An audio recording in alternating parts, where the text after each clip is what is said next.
I believe in miracles. Don't say people. I'm doing business here, man. I don't want anybody tells you words and ideas can change the world. Pay no attention to that man behind the curtain. 90% of what you're saying ain't coming out of your mouth. From failing, you learn. From success, not so much.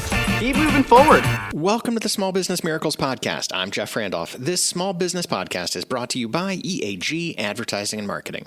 We're going to talk about marketing, and we're also here to celebrate entrepreneurs. We have marketing news and advice that business owners can use to keep moving forward. And this week, we sit down with Kenney Ellison. He's a photographer, storyteller, and creative, and we'll learn he's even more than that. But first, we've got a quick marketing tip as part of this complete breakfast.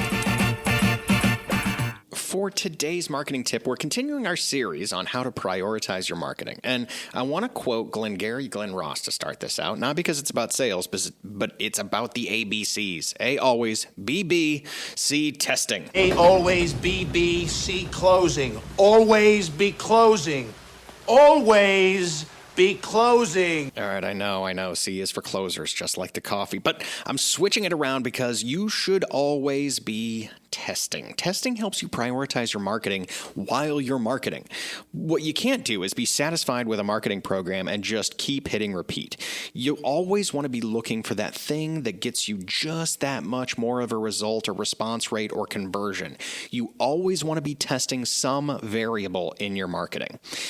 And there's a leaky bucket theory that comes into play here too, and I know we've talked about that. And if the bucket has holes in it and you keep filling it up, the water still leaks out and you will eventually run out of water. At some point, some variable in your customer base is going to change. It could be an algorithm change. It could be the audience ages out of your product or service, or your members or customers could pass away and you're targeting an audience that is getting smaller and smaller as they go along. Or they start searching for products in your category using a totally different search term than they used to search for it. Or they start preferring a competitor because of a specific feature, either a perceived feature or a real feature. If you're not testing on an ongoing basis, you might miss a change that leaves your bucket empty. So, what are we testing? You don't have to be broad and sweeping in your testing. And we're not saying that you need to test a new social platform or new magazine ads alongside what you're already doing. If you had enough budget to go into a completely different tactic, you should probably just include that tactic in your marketing mix. Now, we're starting small here. Test a different image in your ad creative each month, or test a new way to phrase your copy. The AI that's built into most of these tools in our industry do a lot of that suggesting for you already, so just say yes to testing that variation. Test copy points for a new benefit that you don't talk about as much. Test a new keyword. Test something small within the channel that you're already in to see how that goes. Then next month, test something else. And do all of that testing with a small portion of your budget. You know, whatever works with your ads, you don't want to put that at risk with something new. We're looking for smaller indicators here. If you take 10 or even 20% of your media budget on a platform and test something new, you'll see a positive impact, and then you invest a little bit more into that because it worked. Or you don't, and you move on to a different thing. If it continues to work at scale with your bigger budget, you've just improved the bottom line. And if not, test something else next month. ABCs, A always, BB, C testing. I am joined on this segment of the show by Kenney Ellison. Kenney is a photographer, storyteller, creative. You're also vice principal at Northeast Middle School in the KC Public School System. So many hats to wear. Kenney, welcome to the show. Thank you so much. It's good to have you. I wanted to have you on the show. We can talk about all kinds of things, but I wanted to talk about photography for a minute because you bring a lot of passion to photography. To give a sense of just how much passion you have around this, you traded your PlayStation games for a camera lens. Now, do you just hate playing PlayStation games now, or does it say that much about the passion you bring to photography? It says that much about compliance with my wife. See how that is. My wife, once I started picking up the camera, my wife was just like, hey, it's either one of the two. You're not getting to bed till midnight, so it's either one of the two. It's either PlayStation or photography. And, since she bought the camera, I figured that This is a good safe choice Yeah, for you. this is a good safe choice. And maybe it brings some income in your PlayStation career wasn't. You weren't going to end up on Rocket League doing whatever. I wasn't, but the funny thing about it is like my siblings, my two younger brothers, and I have another younger cousin. We're all within the same age range. I'm gonna say they're about 5 years younger than me. We're all in like this group text, and they're talking about the new game, the new update. Still to this day, and I'm like, they're like, well, Ken, we know that your wife isn't going to let you get a game. So. That's right. So I'm currently advocating for one right now as we speak, and it's not. Look, I don't think that this interview question helped me at all. Probably not. Yeah, she doesn't have to listen to this show. It's something you can choose to. I'll share. just fast forward through this part. That's right. Here. So Yeah. we talked about you a little bit, but it was all nice. It was all nice. Yeah. Yeah. No. When the wife says you have too many hobbies, you pay attention to that. That's an important thing to pay attention to. That's right. Let's talk about your photography because we will link to your portfolio in the show notes as well. So I'm looking at it. Do you have a particular style? How would you describe your work? Because it looks like you very seamlessly move between like lifestyle work and business branding. Like your images look spectacular. Just no matter what style that is. So how do you describe it? I appreciate that. Photography is an art form for me. I still look at it as an art form. I was taught by an old school photographer who said that photography is the play of lights. Oh. Capturing the eyes and capturing a smile from across the room. So looking here at your beautiful, spacious That's right. studio and how the way the sun is like beaming on you from this side, you can just kind of tell a story from it. So like you said, I appreciate you for identifying that it is a storytelling art form, but that's where we're at with it. Yeah, I appreciate you looking at the light coming in. I mean, now I'm self-conscious. Yeah. How do you approach a creative challenge? Because when I'm trying to think about what goes through your mind and how you think about it. Because you've been hired by H&R Block and J.E. Dunn and Dick's Sporting Goods, and I'm just name dropping a few names there. When you start that creative process of capturing a moment, what's going through your mind? How do you begin that process? The first part of it is asking them about their vision. So asking them, specifically, what is your vision? A lot of times I tell people like, hey, this is my set style. If you're looking for someone who can give you like sitting on a roll of money with the Mercedes Benz in the background, I'm not that guy. Okay. You know what I'm saying? But hey, this is my set style. I'll do some research on trying to find like the best angles and the best lighting or the best to kind of mirror your vision and meet us halfway. Yeah, is there a difference when you're looking at something that's a very business brand kind of thing where you're doing brand work versus something that's I'm shooting some lifestyle stuff at an event and I'm trying to capture that person from across the room in a moment that's just kind of perfect. Yeah, it kind of goes back to the original component. What is their vision? Some people have a vision of just like, hey, I just wanted to be very like plain, and it's just like, hey, this is vanilla yogurt. Right. I just need this. Bam. Right. And I'm just like, well, I'll give you that. Do we want to like spray some sprinkles on it? Do we kind of like want smoke coming from behind?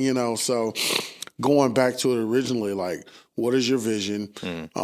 Creatively thinking about that. And then also just like, creating art, because at the end of the night, I'm the one who's, digging in deep, doing the editing, reviewing the image.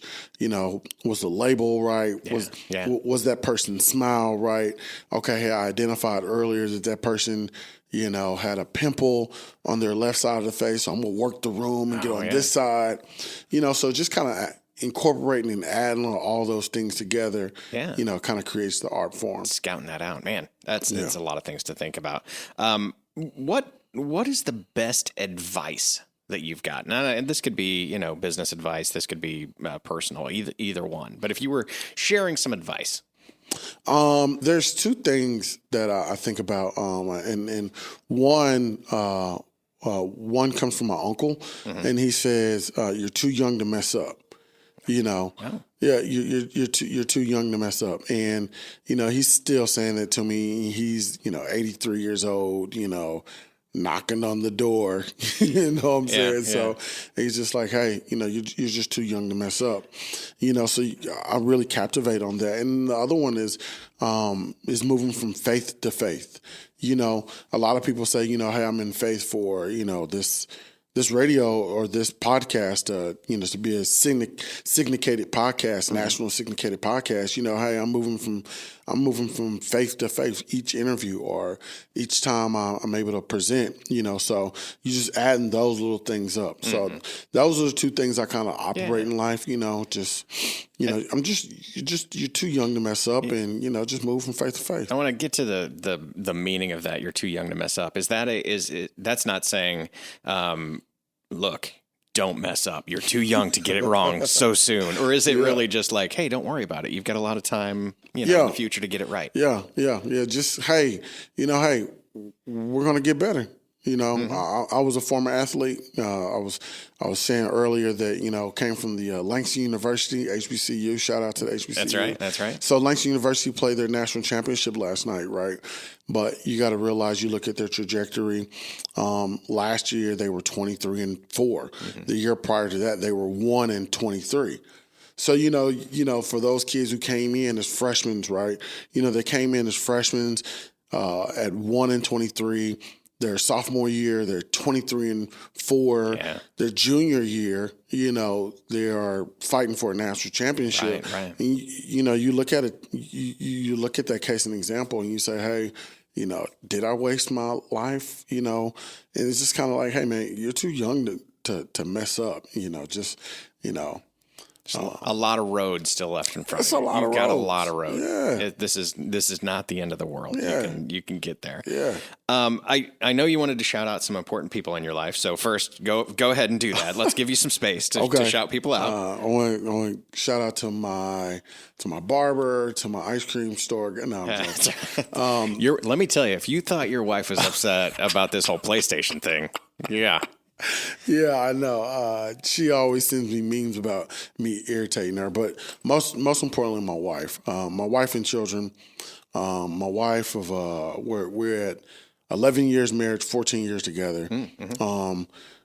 Huge shout out to my wife. She had two beautiful children for us, and that's Kennedy and Kenny and Kenneth Alexander. Just really all of my mentors in life who just really helped me move right from faith to faith. Right. Even thinking about old Mr. Terry there. Theo Terry, engineer. That's right. Yeah, thinking about Mr. Terry. Mr. Terry was like a staple in our community growing as kids, and now that I'm in education, and I'm like, hey, Mr. Terry, hey, I need this or I need that, Those type of people, always kind of pop up in your life, and you just got to be thankful for them, whenever you are able to continue to build a relationship with them, not only build relationship with them, but partner and, grow from it and move forward. So, I can go on and on and on, both in photography, real life, church, school, community. Well, yeah, and that's kind of where I wanted to go with the question, because the role of having that support system, because you are an entrepreneur, you've got a photography business that it looks great, everything, you're working that hard, you could tell. You're also vice principal at Northeast Middle School, so that's an entirely different kind of hat to wear, right? Yeah. And then you've got the family as well. Talk to me about that achieving a work-life balance and having that support system at home. All those people you shouted out. Again, you just really can't say no to them. You can't say no to any of those people. I say all the time that prior to being an administrator, my wife financially supported my lifestyle of being a teacher. So I was an educator, and working in public education is not a lot of money, so, someone has to support you. So, right. There's coaching, there's after school projects, we had children, young children. So you think about those things, and it's just like, when the wife says, no PlayStation. Get rid of the PlayStation. Or she says, you're folding clothes. Yeah, no. You fold the clothes. Yeah, no, totally agree. Yeah. Having that balance is really important, and being able to focus on the important things and putting your time and attention into the things that can get you somewhere. Yeah, right? That's a great thing. Kenney Ellison, I am about to take you into the lightning round. Are you ready for the lightning round? I'm ready. Well, let's find out. The lightning round rules are simple. It's shorter, kind of soundbite questions, and you have no way to know anything that I might ask from this point on. We've probably talked about topics of questions before this. Now you're just all on your own. Are you ready for this? I'm ready. Okay. What's the best part of your education job? What at the end of the day you get done and you're like, man, I made a difference today? Seeing the smile on a kid's face. Oh yeah. Like super big smile. Hey, I accomplished that. I tell people a lot of times that deep down inside I might cry. I'm a crier deep down inside, but it's more like I don't know. You hold it back publicly, I hold it back publicly.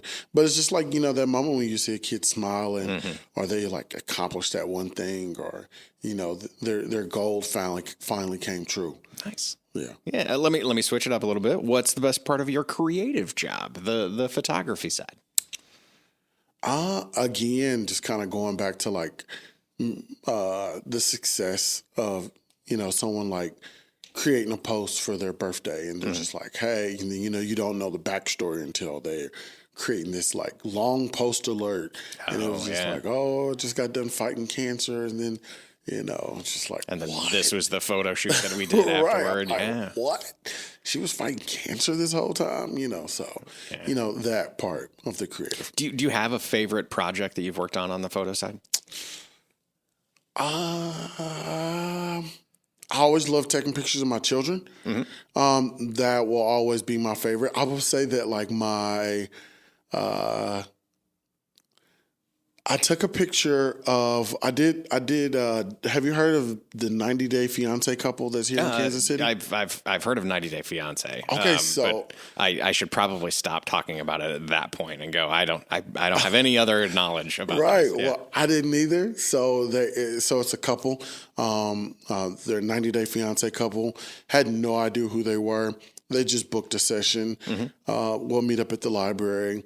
I'm just like, okay, so they didn't add any context. I didn't gain or request any more context. We take the pictures, but I'm starting to see that there was like a lot of handlers that were there. Like the gentleman had a handler, the lady who was there, she's in like full Muslim garment, hijab and everything. I'm like, I don't know, best it's friends, a shot, yeah. They're giving her water and patting her down, and I'm just like, so I was just like, what's that all about?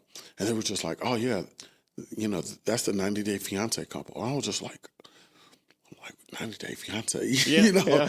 So then it was like, then communicating in text messages back and forth to the young lady, and she was just like, hey, just letting you know, these pictures are going to be on on the E! News, and, I was just like, Entertainment Tonight, and I'm just like, what? Then yes, I would like photo credit, please, and here's my link, and...